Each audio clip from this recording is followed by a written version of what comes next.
Competitive exam જેવી કે TET TAT ની અંદર પૂછાતો પ્રશ્ન. અહીં એક પ્રશ્ન એવો છે કે કઈ સૌથી નાની સંખ્યા છે જેને 2 3 4 5 અને 6 વડે ભાગતા દરેક વખતે શેષ કેટલી વધે? તો કે 1 વધે. તો જ્યારે આવો પ્રશ્ન આવે ત્યારે હંમેશા આપણે શું કરવાનું હોય? તો જે સંખ્યા વડે ભાગવાનો હોય એ સંખ્યાનો આપણે શું લેવાનો? લસા લેવાનો. બરાબર.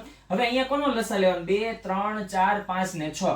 પણ આપણે બધાનો નહીં લઈએ. શા માટે?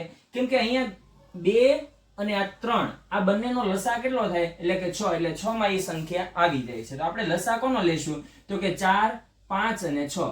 હવે અહીંયા ધ્યાન આપજો. હવે આપણે 30 સંખ્યા છે ને, 30 ને આપણે 5 વડે ભાગી શકાય અને 4 વડે ભાગી શકાય. બરાબર. સોરી, 5 વડે ભાગી શકાય અને 6 વડે ભાગી શકાય, પણ 4 વડે ન ભાગી શકાય. પણ સૌથી નાનામાં નાની જે સંખ્યા છે માને એટલે 60.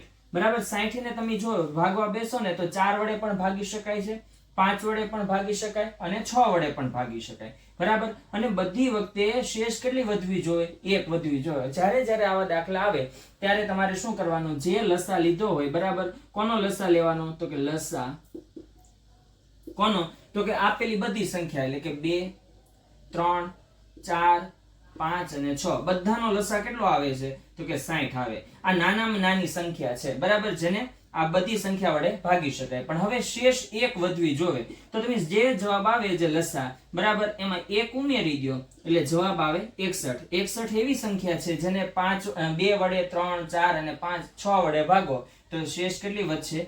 1 વધે.